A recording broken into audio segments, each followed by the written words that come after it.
Old Town, Alexandria. Got Brockville, lentils, black beans, and chickpeas. Awesome, wonderful. Well, thank you everyone for joining today's Healthy Eating, where we have Victoria joining us from Health Promotions. She's with me here in Halifax, although we're probably in different areas of the city right now. We're so blessed to have such a great group of people working for our military families and making sure that we stay healthy with PSP and with Health Promotions. And so to be able to have the experts coming and sharing directly with us is wonderful. So welcome everyone. I'm just going to go ahead and turn it right over to Victoria and have her get us on the right track for March being Nutrition Awareness Month. So Victoria, over to you. Perfect. Okay, so I just wanted to pop up to put a face to the name here. I won't leave my video on the whole time just to avoid distractions, to make sure that my Wi-Fi kind of stays good. But thank you so much for the introduction, Joanna. I had no idea that you were also in Halifax. So I am, a little bit about me. I live in Halifax. I'm a health promotion specialist with a team here at CFB Halifax.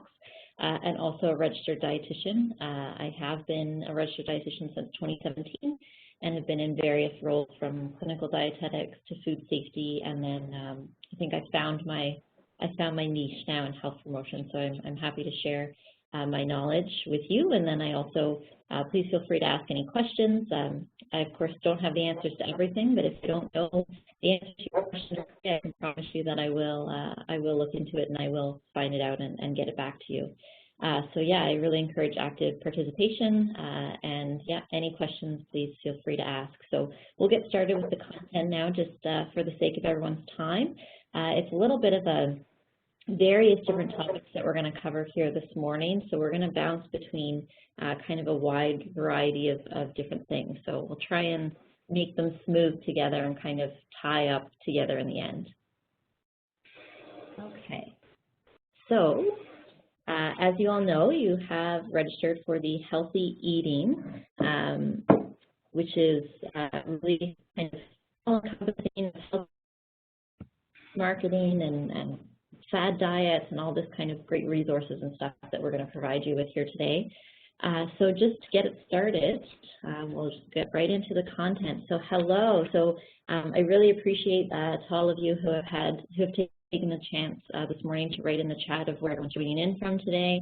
Lots from the United States, a couple here from Canada. So this is great. Like I said, I'm joining in from Nova Scotia, so it's nice to have everyone from all over.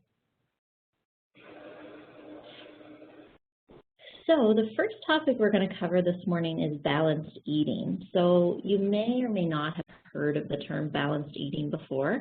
This can kind of be interchangeable with healthy eating as well, or healthy diet, but I like to consider something balanced eating, and we'll go into a little bit more of why I like that term here in the next hour.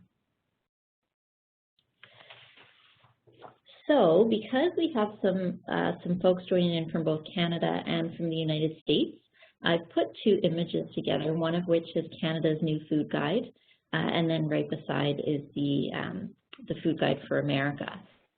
So for the food guide for Canada, it was implemented in 2019, and it's represented by a plate model, much like the one that's been in America for quite some time. We also focus on half of your plate being fruits and vegetables, a quarter of your plate being protein, and then a quarter of that plate being whole grains. Very similar, of course, like I said, with the U.S. Department of Agriculture, which is the My Plate model there on our right-hand side. The food guides are created individually by different countries, which focuses truly on the needs of what the population is.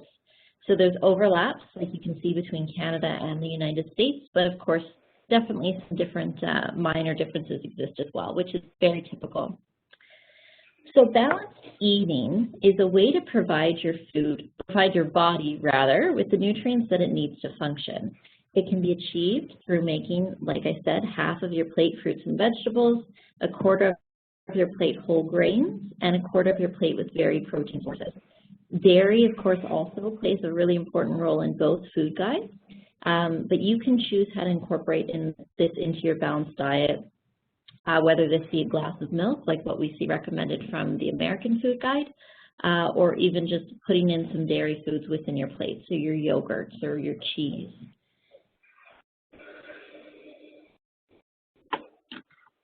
So the real question today is, how do we achieve a balanced diet? How do we make sure that we're getting all of the nutrients that we need to be able to have our body function properly?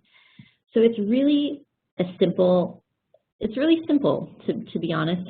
Sometimes it can be a little bit intimidating in trying to make sure that you're eating properly, but it can really just be achieved by consuming a wide variety of what we know as macronutrients. So this may or may not be a familiar term for you, but we'll get into a little bit more about what it truly means, so that you have a bit more of an understanding before we leave in the next hour or so. So when I say macronutrients, I'm referring to those main foods, so your carbohydrates, your proteins, and your fats. So each nutrient has its own characteristics, which are essential to a variety of body functions. The food that we consume also contains micronutrients, another word that you may be familiar with, which is our vitamins and minerals. Along, of course, with our macronutrients and our micronutrients, we want to ensure we're consuming an adequate fluid intake. So this can be through your milk or water, or coffee and tea counts towards that as well. So to kind of break down a little bit more about the specific macronutrients, like I said, we have the three main ones. So with carbohydrates provide your body with the most effective source of energy. So they provide your body with energy, and they regulate your blood glucose. So your blood sugar is regulated. There's two forms of carbohydrates. So you may be familiar with simple carbohydrates or complex carbohydrates. So simple carbohydrates break down very quickly within the body, and they can be found in your fruits, your milk, and your milk products. And then your complex carbohydrates take longer to break down, and these would be foods that you consume that are whole grains, anything like beans or different types of root vegetables as well. They take a bit more time to break down, so it takes longer for that energy to be released. So protein. So we all know quite a bit probably about protein, especially if you exercise quite a bit. But protein plays more than just the role in muscle building, but it also helps to build, strengthen, and repair or replace tissue. So this could be your muscle tissue, it could be organs. It plays a big role in the entirety of your body. Fat, on the other hand, is essential to give your body energy, so it also gives energy to your body when carbohydrates are not available to do so, and it supports your cell growth.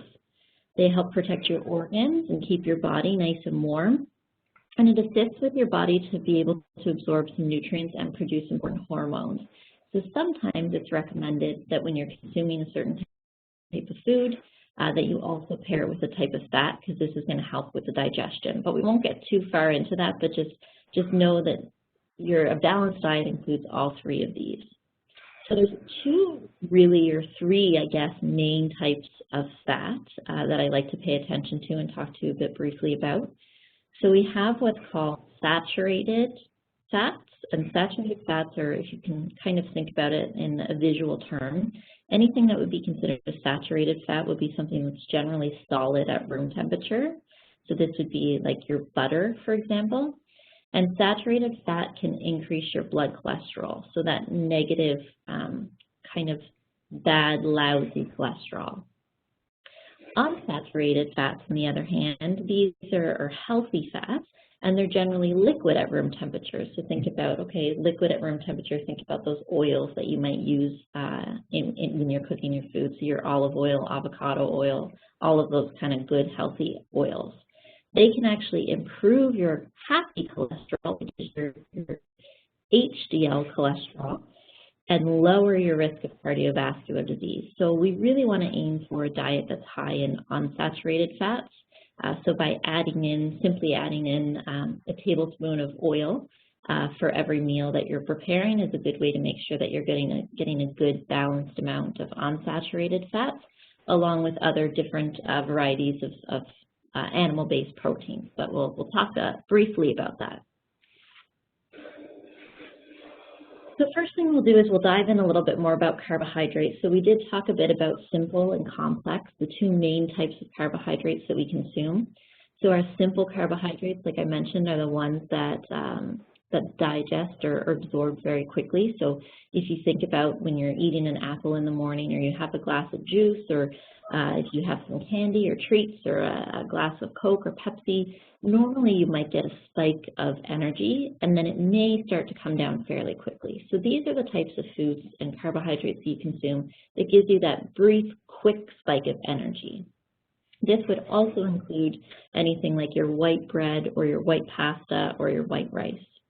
On the other hand, our complex carbohydrates, these would be things that have more fiber in them, so they take longer to digest. So it takes longer for them to spike up your blood sugar level, which takes longer for it to provide your body with that energy. So these would be our whole grain products, our legumes and beans, and then different starchy vegetables. So really the vegetables that grow in the ground, your carrots, your potatoes, your beets, those would be considered complex carbohydrates. So there's a role in every balanced diet to have so much of the simple carbohydrates and so much of the complex carbohydrates. For simple, we really like to focus on making sure that you're still consuming fruit, because aside from the fact that it raises your blood sugar quickly and gives you energy, it also provides your body with other essential nutrients, so your micronutrients, like your vitamins and minerals. Same thing goes for milk. Milk is a simple sugar, but at the same time, it's providing your body with calcium and vitamin D and pork protein and other essential nutrients. Your complex carbohydrates, you want to make sure you get a good number of that because it's going to actually keep you full for longer, and it's going to also contribute to your energy for lasting longer throughout the day. So if you wake up in the morning and you're someone who wants to have, say, peanut butter toast, trying to make the choice of using a whole grain product or whole wheat product. This is going to give you more energy to last a longer amount of time versus if you had that bread, that white bread for breakfast. So again, simple would be your milks, your fruits, and your candies, but it kind of reiterates the importance of, although milk and fruit are simple sugars, they contain so much more than just your typical lollipop or soft drink or table sugar.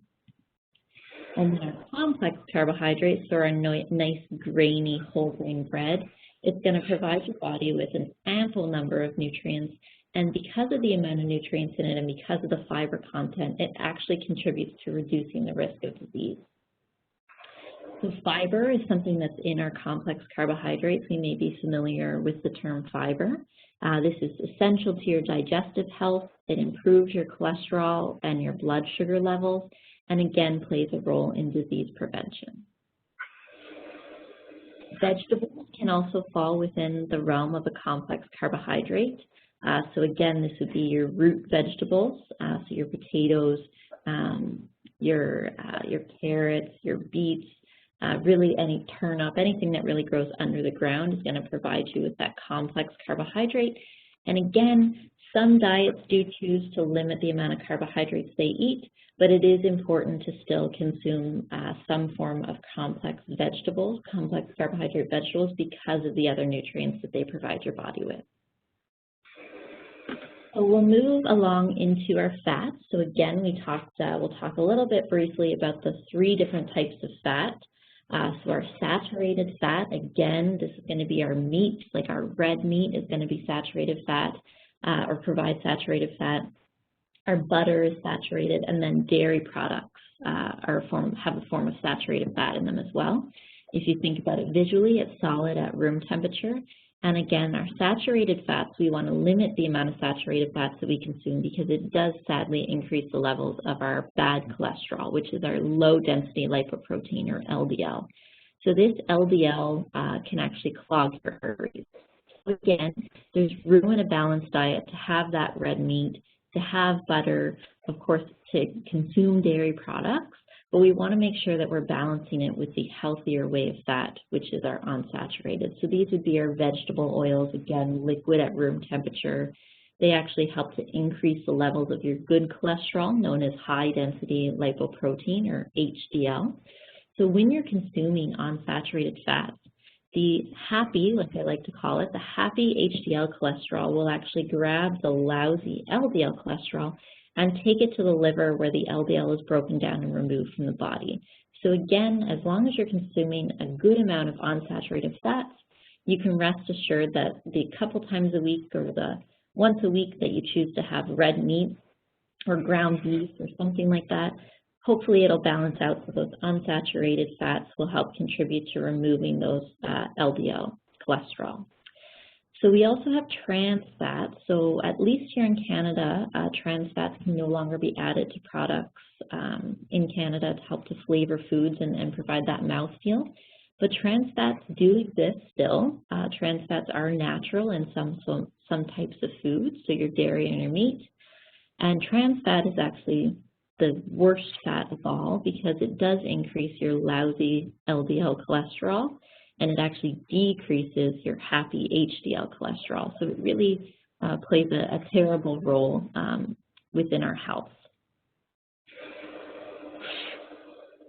Protein, again, protein is important for the growth and repair of our cells. It's comprised of multiple molecules, so made up of amino acid compounds. So Madison may have talked a little bit more about this in her Heart Healthy if you joined in last week. But it's just different molecules joined together which creates protein. So some of the amino acids that are comprised together are made by your body, while others are actually essential, meaning that you can only get them if you consume them in your diet.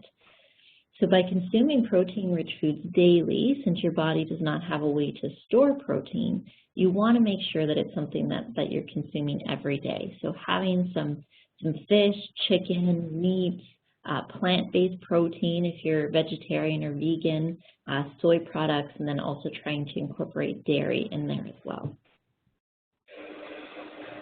So our different types of protein, we have what we want to really focus on is our lean meat. So that would be a relatively low fat content. So that would be like our chicken or our turkey. These are going to contain all essential amino acids.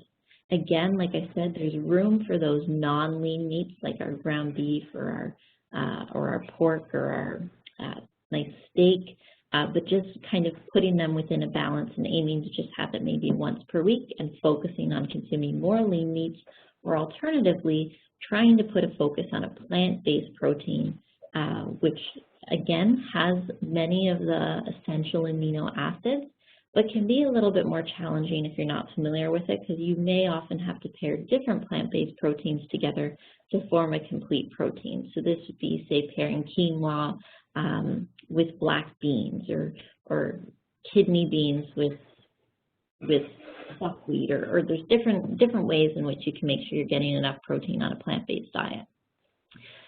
The other positive thing by trying to consume more plant-based protein is that it's actually really rich in fiber, like we talked about earlier, being essential for disease prevention and for digestive health. And it's also really high in vitamins and minerals. So there's a lot of positive nutrition aspects by trying to incorporate more plant-based proteins outside of our standard animal-based proteins. So a little bit about micronutrients. So we covered all the three macronutrients, our carbohydrates, our fats, and our proteins. So let's switch gears a bit and move a little tiny bit into the micronutrients. So micronutrients are one of the major groups of nutrients that are vital for human health. These include your vitamins and minerals. So vitamins are essential for energy production, immune function, blood clotting, and other functions. Minerals play an important role in the growth, the bone health, fluid balance, and other processes. Humans actually must obtain micronutrients from food, since your body cannot produce vitamins and minerals for the most part. So think about mainly your body can't produce vitamins and minerals, so really trying to get these through your food. So the micronutrient content of each food is different. So this is why we recommend that it's best to eat a variety of foods to be able to get enough vitamins and minerals. So we always like to think about trying to create a colorful array of fruits and vegetables throughout the day, because each fruit and vegetable and the color that it is and the way that it's produced and grows is going to contribute to different vitamins and minerals. So trying to get in a good balance of different things throughout the day is really going to make sure that you're getting enough of these essential vitamins and minerals. And of course, we can't leave out one of the most important nutrients of all, which is our fluids. It, of course, regulates your body temperature, it lubricates your joints, it prevents infections, delivers nutrients to cells, plays a big role in your organ functioning, and fluids actually also help to improve your sleep quality, your cognition, and your mood. So we always recommend for everyone to aim to get 6 to 8 glasses of water or any other fluid every day. We always recommend water because it's simple to get. You can flavor it as you want. Like on the screen here, we have a nice lemon and mint. It's just an easy accessible drink to have on hand. We recommend, of course, limiting your intake of soft drinks or fruit juices, punches, sweetened hot and cold beverages, and of course alcohol. But again, remembering that the fluids that you consume outside of water, so that coffee and tea or juice, is also still contributing to your overall intake of fluids. I always like to kind of end this brief little conversation about the importance in a balanced diet of aiming to also include things that are outside of what we consider healthy food, and that would be the other category. So the important thing about a balanced diet is really just keeping it just that, balanced. So there's a place in every balanced diet to have your favorite treats.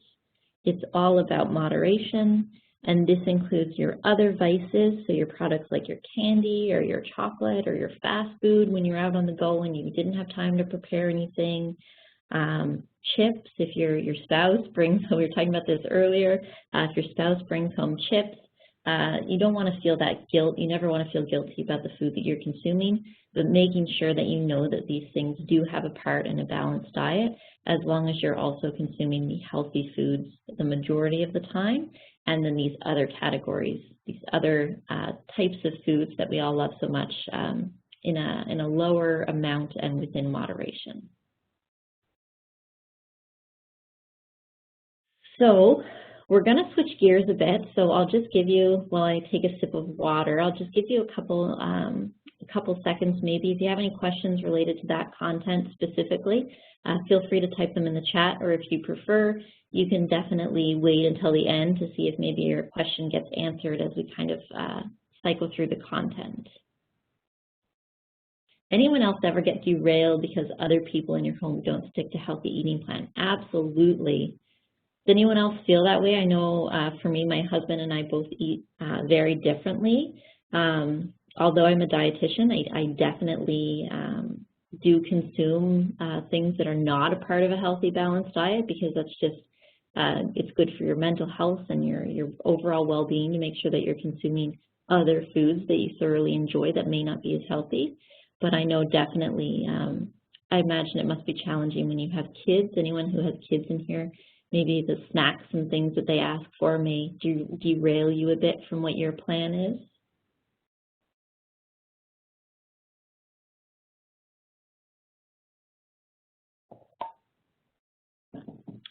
Okay, so if you have any questions, again, feel free to just write them in the chat there. I'm happy to pause and answer them or answer them at the end. So again, we're going to switch gears a little bit and talk about food marketing.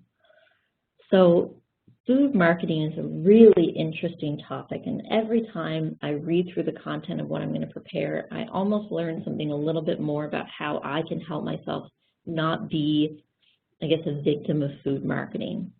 So if we take just a couple seconds to think back over the past week, what types of food marketing have you seen? So where have you seen food broadcasted on? Think back, I know some of us may be spending the majority of their time in our homes right now, so you may not be out and about, but if you have cable TV or social media, that's often a place where we'll see food advertised. Commercials, absolutely, for sure, commercials are a big one. Even on the radio, sponsorships, internet, you walk into the grocery store and somehow, like everyone, I always walk out with way more of what I intended to go into. Different sales promotions, celebrities can also endorse different food products like Taylor Swift and Coca-Cola. It all contributes. Oh, I just see a few questions coming in now. Corn syrup in Georgia, that's a really great question. So corn syrup, again, would be a type of vegetable, a vegetable-based oil, if you will. For corn syrup, I don't know a whole lot about corn syrup because it's not as popular here in Canada, from my understanding. There's definitely consequences of consuming too much of anything. I think the important part of whichever type of oil or anything you choose to use, this is something that you want to make sure that, again, you're using it within moderation. But I'm going to just make a quick little note on corn syrup and see kind of how quickly I can find out about it. But I'm thinking that corn syrup may also be a type of maybe sugar substitute. So perhaps instead of using table sugar or stevia or sucralose or other types of sugar sweeteners, I would imagine that corn syrup kind of falls within that category. So just like any type of sugar, we like to say sugar is sugar. So whether you're consuming that as table sugar, or whether you're consuming it as honey or maple syrup or corn syrup, they're all within the same category. They're all going to spike up your blood sugar quickly. And if you do have too much of it, it can lead to different diseases like diabetes. So definitely, if you choose to use corn syrup as your choice of sugar sweetener, making sure that you're, again, doing that within moderation. Lucy, you rely on YouTube for recipes. It's a great resource. I mean, gone are the days of recipe cookbooks. I have tons and tons that I had gotten from my grandparents that I love to flip through every day, or every now and again, rather, when I'm looking for a new recipe to cook. But I find it always comes down to trying to find a good YouTube video or a good blog to find a good healthy recipe. And hopefully by the end of these conversations, you'll have a good idea of what would be considered healthy, and then perhaps be able to adapt some of your recipes that you find online to make them a little bit more healthy. And then Lucy, yes, too. So you have one family member who's vegetarian, you're keto, difficult team, so you have to make 3 different dishes. I wish I had a recommendation for that, but unfortunately I don't. I don't have kids yet myself, but I can only imagine how challenging it must be, especially with teenagers and different diets. I think it comes down to sitting down together as a family and perhaps meal plan and think about, okay, what can we incorporate and all cook at the same time to make sure that we're not cooking 3 different meals? How can we cook something that's vegetarian and keto and suits a picky eater? Apple cider vinegar and agave syrup. So apple cider vinegar was kind of one of those fad diets, if you will. One of those things where apple cider vinegar was going to fix everything, kind of like coconut oil was a big thing as well. I can tell you that apple cider vinegar doesn't have any kind of superpower or superfood, if you will, benefits. If you want to use apple cider vinegar as a salad dressing in replacement of, say, balsamic vinegar, or using it in recipes, then by all means. But as kind of in conversation with the health benefits, there really isn't enough evidence to say that you should be doing, say, shots of apple cider vinegar every day. And with agave syrup, that would be similar kind of to the topic on corn syrup.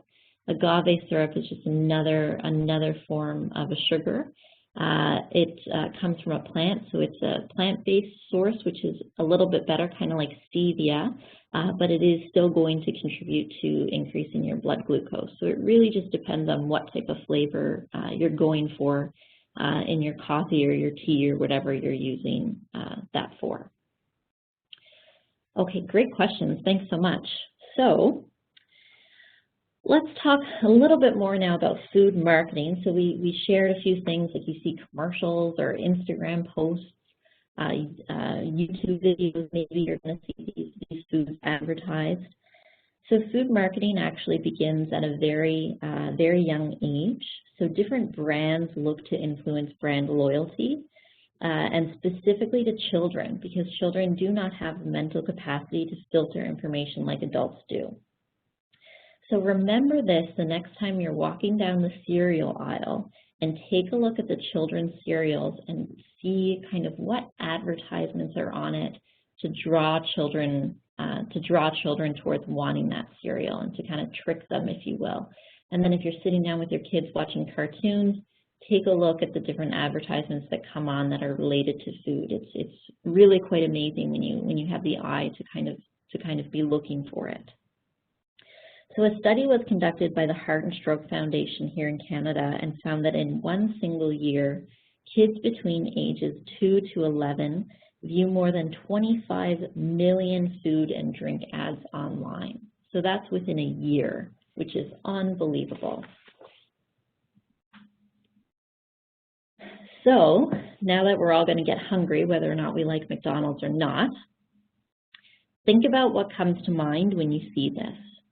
So everyone knows what the golden arch represents. You don't even need to see food and what your normal food is that you would get if you go through the drive-thru at McDonald's. You don't even need to see the food to begin craving your favorite recipe. This is a prime example of brand marketing and product marketing and food marketing at its finest. So there's different behavioral advertisements that you might notice. I know we shared a few things of what we've seen in the last couple of days. So behavioral advertising can be targeted towards your personal data, so your browsing history, your purchasing history, social media posts that you interact on. It's especially important to realize how much of your online presence actually impacts the ads that you see. Social media platforms track now not only what you like, comment, or click on, they can actually track how long you look at a post for before scrolling. So that amount of time you take to look at that burger at a local restaurant or something, they can actually see how long you've looked at that for. A lot of it also has to do with different assumed interests and demographics, so your age, gender, occupation, where you live. So it's incredible if you really truly think about the advertising that we see on a day-to-day basis. So I always like to add in a typical grocery store. So think about the grocery store that you visit regularly, and does it have a similar layout to this one? Now, mind you, it may be a little bit different, but generally you can pretty well depend that whether it's a mirror image of this or slightly different, it's usually pretty well the same. So we have what's called the decompression zone. So this is when you first enter the store. It's designed to make you feel good and to prepare you for a good shopping experience. So you might first walk in and you see the beautiful array of florals. I know here in Halifax we have tulips coming up. It's the first thing you see. It puts you in a good mood. The flowers smell good. Great thing to kind of first start into. Then once you pass that area, you're going to go through the produce. So it's going to be bright and colorful and appealing, pleasing to the eye. So that's going to include the necessities like your fruits, your vegetables. Perhaps right behind that, you're going to find your dairy and your eggs and your meats. They're all kind of located within that parameter to force you to do an entire wrap around the store. So you again start with your fruits. The back of the store is usually lined with that meat and seafood, eggs, butter. And then often on your way out, you're going to have gone through every single area by the time you make your way out. Dairy is normally the furthest thing away, which is quite interesting because if you think about it, often if you need to pop into the store, and this happened to me yesterday, I realized that I didn't have any butter and I needed it for a recipe that I was cooking, and it was the only thing I needed to get in the grocery store. And it's always at the farthest spot from the entranceway to get to the milk, and I came out with, let me tell you, much more than butter. So this is a tactic that even as a dietitian that I know about and that I teach about, this happens to everyone, and it's not a coincidence. It's absolutely done on purpose. So we also think about when you're looking at the shelves, we consider it the thigh to the eye. So from kind of your thigh up to the top of your eye, these refers to how products are placed on shelves to be easily accessible. So the things that are in your eye vision, like directly in front of your eyes, those are the things where brands have spent more money to make sure that their items are in visually eye appealing. So often, like if we think about Walmart and their and they're no-name brand. A lot of it is usually quite a bit cheaper than what the branding normally would be. And they're not going to be right front and center. They might perhaps be a little bit higher or a little bit lower because you're going to just go for whatever you see first.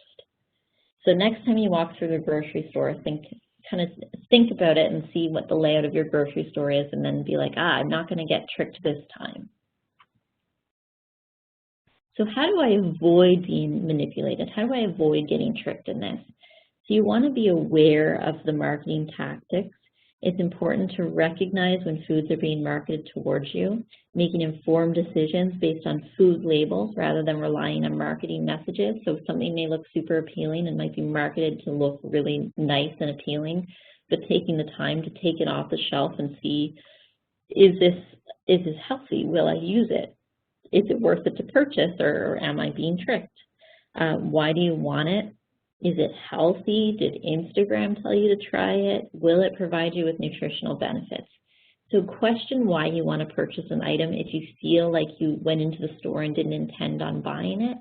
What is it that's making it appealing now at this point? I mean, sometimes we go into the grocery store and we see things that you didn't plan on getting, and you get it not because of food marketing, but because, yeah, I think I'd like to give that a try. So it's important to also try new things, of course, but being aware when you may be being manipulated to try something more so by the marketing tactics they have in place. Okay, so I see a few things from Todd and Joanna. So Todd, you have a vegetarian child. Many times you'll omit the protein from the recipe so we can all add our own choices. I cook the meat and alternate proteins such as black beans separately, but everything. Yeah, that's amazing. I love that. Great way to do it. Yeah. Has a stop off at the wine and spirit section. You have to. Again, I should add that to the beginning of my presentation, that also falls within balanced. Of course, we're not going to talk about substance abuse or anything within that, but do know that if you do like a nice glass of wine on a Friday evening or Saturday or whenever that time is for you, there's also a time within your balanced diet to include those as well. Okay, so for the sake of time, we're going to get quickly into diet trends. I know this is a big topic of discussion. I'm not an expert in all of the diet trends, so again, if you ask anything outside of what my scope of knowledge is, I'm happy to look a little bit more into that for you. But let's move right into diet trends. So if we think about the term fad diet, so some of us may be familiar with that term, so a fad diet or trend diet, or there's all kinds of different words for it. But this is a diet that's popular generally for a short period of time. So think about in your head about different diets that you've heard or seen on TV or seen an ad for, or a friend of a friend is doing it, or whomever. So this is generally a diet that's popular for a short period of time. It usually promotes rapid weight loss and other health advantages. It often promotes a quick fix, which we know in nutrition is unfortunately not possible. There's no quick fix. It's often characterized by highly restrictive or some unusual food choices, and some of them can actually really lead to some serious health problems if they're not followed properly. So think about this in your head, about whether this is a myth or fact. In order to lose weight, I have to be on a strict diet. This, of course, is very much a myth. You can absolutely lose weight if that's what your goal is. You can absolutely lose weight without being on a strict diet and just simply by following a balanced diet. Now, mind you, nutrition and the way you eat, also pairing with physical activity, is an excellent way to have weight loss and weight maintenance if that's what your goal is. But know that you don't have to follow a strict diet. You don't have to remove different food groups or not have any treats if you're trying to lose weight. There's other ways to do it without restricting yourself too much. So often, like I said, I really, really like the term balanced eating as opposed to balanced diet, I guess, because often when someone's dieting, it doesn't work. When we're balanced eating or we're healthy eating, it's a much better way to term your style of eating than it is to say that you're on a healthy diet or a balanced diet. So a lot of the diets that we hear of, they're not based on scientific evidence. A lot of them don't reflect your usual eating habits, so perhaps you have to completely switch gears and do something totally different with your eating habits. They're often inflexible and they're difficult to maintain. They teach you to ignore your natural hunger and your fullness cues. It can lead to cravings, it slows your metabolism. A lot of these diets that you may see is what we know as a yo-yo diet, where perhaps you may lose a lot of weight on a diet, and then once you veer off of it because it was too hard to maintain, it increases your weight again, and then perhaps you try it again, you lose that weight, so you're kind of fluctuating and yo-yoing in your weight. This can be unhealthy and extremely difficult for the body. Again, diets are generally a lack of permanent, sustainable lifestyle change.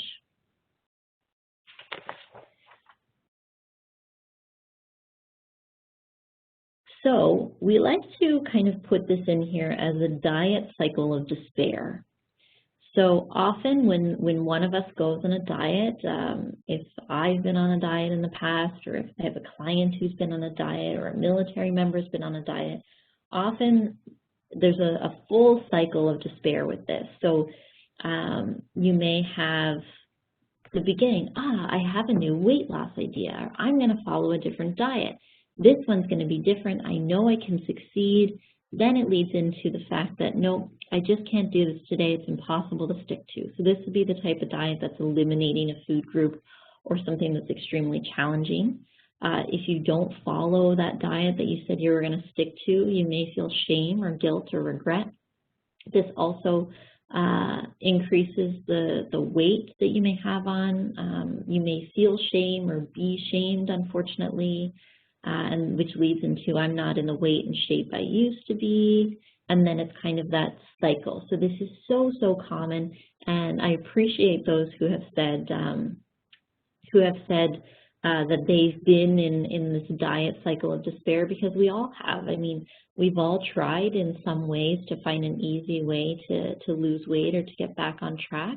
And the thing is that it's not an easy thing to do, especially if you're following a challenging diet that restricts things. This is why we want to make it easy and really reiterate the fact that you can still enjoy the things that you like, just more so in moderation, and making sure, again, that your serving sizes are up to par, that you're getting lots of fruits and veggies and protein, and really not eliminating one food group. A big trend online with intermittent fasting. Is it a really good thing when I get older? So we're going to talk a little bit about intermittent fasting here shortly. So hopefully that answers a few of your questions, Lucy. And then the red wine. So a study talking about health benefits of daily glass of red wine. Seems almost part of a balanced diet more than a treat. Yes, very interesting. So there's actually quite a bit of evidence. Thanks for sharing. There's quite a bit of evidence on the impact of red wine. So we know that red wine does have what we call antioxidants, which helps to get rid of different chemicals and stuff in your body from like typical pollution and things like that. So red wine does actually have antioxidants within it, which is deemed to be beneficial. Not to the point where we're recommending for everyone to consume red wine, but it can definitely be put in and fit in with a balanced diet. If you also think about Mediterranean diet. So again, I'm going to use the word diet very lightly here, but the Mediterranean style of eating is very much a balanced style of eating. And if you think about, if you've traveled pre-COVID, if you had the opportunity to go over to Europe and Italy and see the way that they eat, and they do have a very healthy Mediterranean-based style of eating, where they do incorporate wine within their diets, because it's something that's part of their cultural practice, part of the norms over there, and it's definitely been something that's been studied that within moderation, it's a great addition. Again, not recommending for everyone to go out and drink red wine, but definitely something to kind of think about to make sure that you're not restricting yourself and getting rid of everything that you enjoy. So these are the 4 fad diets, the most common fad diets that I've seen in my practice. So if we think about what each diet claims, we can make the connection for each of them that they truly aim to have a quick fix, and they generally have unusual eating habits, which are all red flags within the diet culture. So cleansing, our first one, this is a food consumed in a liquid form. So you may, I know here in Halifax, there's quite a few companies that offer cleansing smoothies and juices. So you consume it in a liquid form. It can change the healthy bacteria in the colon. There's obviously some not a whole lot of scientific evidence on it being able to actually cleanse your body because you have organs that do that, but we'll get to that in a second. So there is health concerns with cleansing, such as it can affect the change in your electrolytes in your body. It can contribute to a low blood sugar. It can cause low or high blood pressure, depending on what fruits and stuff are within it. It can interfere with your medication, so there can be interactions.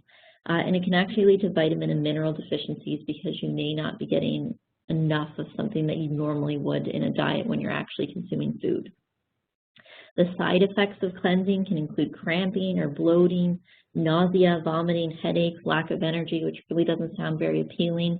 If we think a little bit about the fiber that we talked about earlier, about the importance of fiber on your digestion and your colon and your overall health. I mean, when you're doing a cleansing diet and you're juicing, generally, if you're having a type of juice, the pulp and the fiber and the nutrients that's within those fruits are no longer a part of it. So you're not getting that healthy side of the fruit that you would get if you just chose to eat a banana or an apple or berries, right? So it can lead to a change of healthy bacteria in the colon, which can lead to more serious side effects. You may actually be affecting your colon to a permanent level if you continue to do a cleansing diet. And then, of course, remembering that our liver, our kidneys, our intestines, and our lungs naturally cleanse our body. So we don't need juices to be able to do this for us. Our body functions a perfect way to be able to do this on our behalf with very minimal effort from us. Intermittent fasting, this is the topic of discussion for everything. There's various ways to follow intermittent fasting. You can simply, easily just Google different ways to do it. Some of them will fast for 12 hours, some of them will fast for 8 hours, some people will fast for X number of days. Again, there's risks associated with intermittent fasting, but we'll kind of get into that here now in a second. So for those of you who aren't familiar, intermittent fasting involves an eating pattern which cycles between periods of eating and fasting. It leads to an unhealthy, it can rather lead to an unhealthy relationship with food. It can unfortunately lead to eating disorders, it can lead to nutritional deficiencies, and it also has the effects such as constipation, dizziness, irritability, headaches, lack of concentration, bad temper, fatigue, hunger, dehydration, just to name a few. So if we think about hangry, I love that word. So you're angry and you're hungry, and usually some people get more like that than not. I'm definitely someone that has a hard time functioning when I'm hungry. I can very well know that if I don't eat breakfast before I start my day in the morning, that I'm not going to be able to concentrate as well. I have to have that mid-afternoon snack to be able to get me through my lunch and supper and exercise in between. So by intermittent fasting, you can actually really kind of, it can in some people negatively affect them in how they function on a daily basis. But there are definitely some positives to intermittent fasting if it works for you. So in turn, we all kind of intermittent fast throughout the night. So generally we might eat supper at say 6 p.m. and then we might have a small snack around 8. And then we wake up again at 6 or 7 in the morning. So that's a pretty great period without eating. So think about if you have your last meal at 6 p.m. the night before, and then you choose not to eat until lunchtime. the next day, that's a really long time to go without eating any food, and your body gets into this starvation mode where it's going to hold on to all of the nutrients that it has and that it can for fear that it's not going to get any more food. So if you do ever want to try intermittent fasting, if it's something you've been thinking about doing, I think it's important to make sure that you involve a healthcare professional, preferably a dietitian, and they can kind of help you around that route and maybe find a better way of how you can function. There's definitely some people who, my sister is one of them. She can't eat breakfast. She physically gets sick when she eats breakfast. Some people just aren't morning eaters, and that is perfectly fine. Everyone's a little bit different. There's no one way to eat for everyone. But again, considering that there are risks associated with following any of these diets, and the risks and how it can affect your health. Ketogenic diet. So I do know, I think Lucy, you follow a ketogenic diet. So some people may follow this because they feel that they better function on a keto diet. A keto diet can actually be used in certain health practices, such as anyone who suffers from epilepsy can follow a ketogenic diet, which has proven benefits to help, but that, of course, is always monitored by a healthcare professional. And I recommend as well with if you're following a ketogenic diet that you do check in with your healthcare professional to make sure that everything is still kind of good and healthy and that you're functioning the best way that you can. So for those, again, who aren't familiar, a ketogenic diet uses fat as your main source of energy, so it's excluding most of the carbohydrates. So if we think back to earlier in the hour when we talked about how carbohydrates is your main source of energy, when you don't have carbohydrates in your body, it will actually turn to fat for energy. The issue with this is that it takes your body a lot more energy to be able to make energy out of fat. So it's more effort for your body, but it's definitely something that can be done. So when you're following a ketogenic diet, you can go into what's called ketosis. So this occurs when fat becomes your main source of energy and your body produces what's known as ketone bodies, which is a large amount, which in a large amount can actually be harmful for your health. You do have many ketones within your body.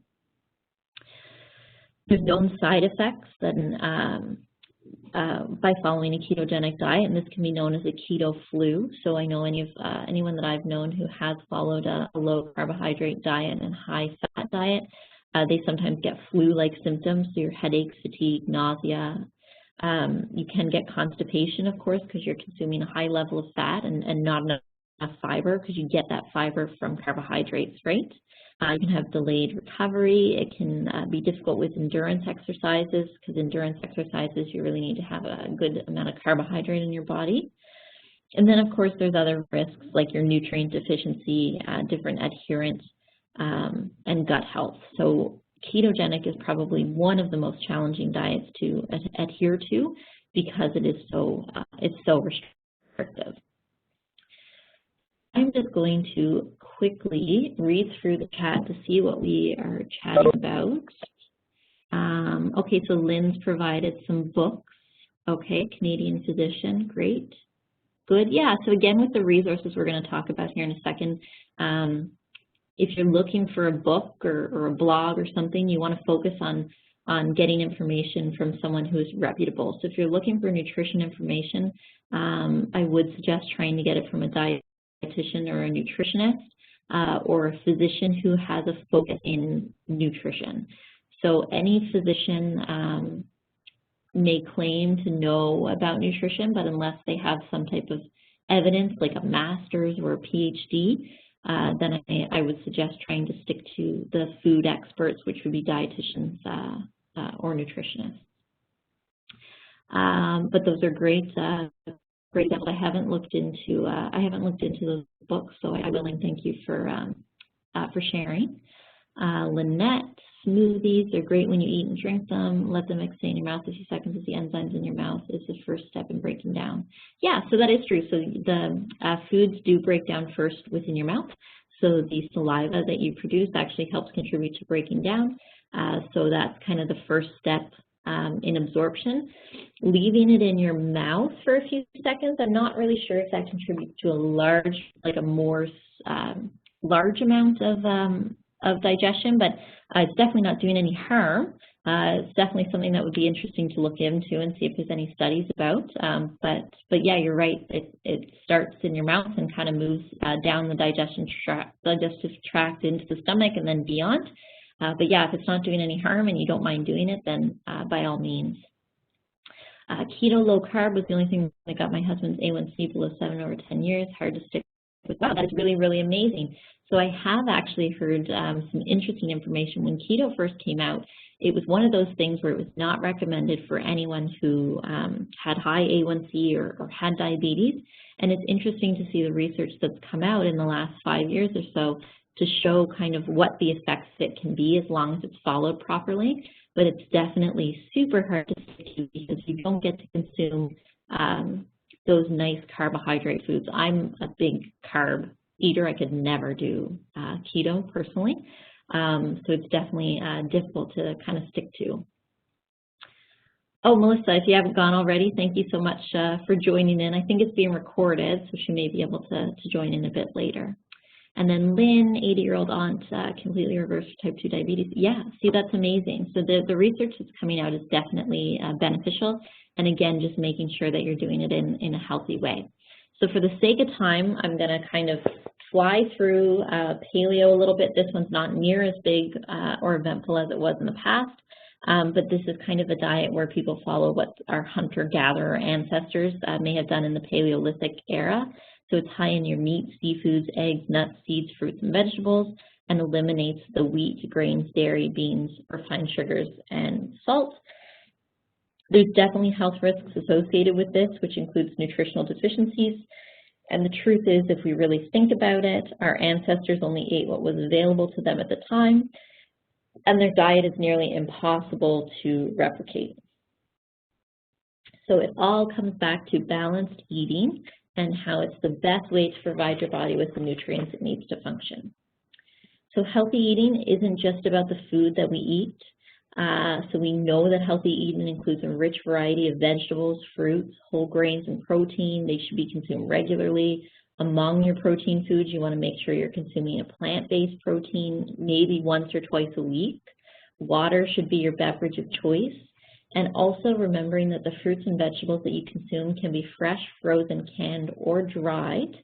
Making sure that you're paying attention to any sodium that's added or any sugar that's added, because these are things that can definitely affect the nutritional content, but do know that the nutritional content between fresh, frozen, canned, or dried is the same. Being mindful of your eating habits, so creating a healthy eating environment, so that's sitting down at your table with your family to share meals as opposed to sitting up in front of the couch, using your senses so that you can truly enjoy the food that you're eating, and then thinking back to consider what your eating habits are and if there's anything that you would benefit in changing.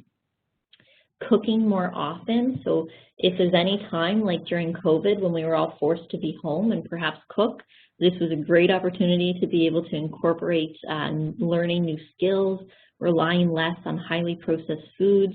You get to control the amount of sauces and seasonings that you add to your food when you cook it at home.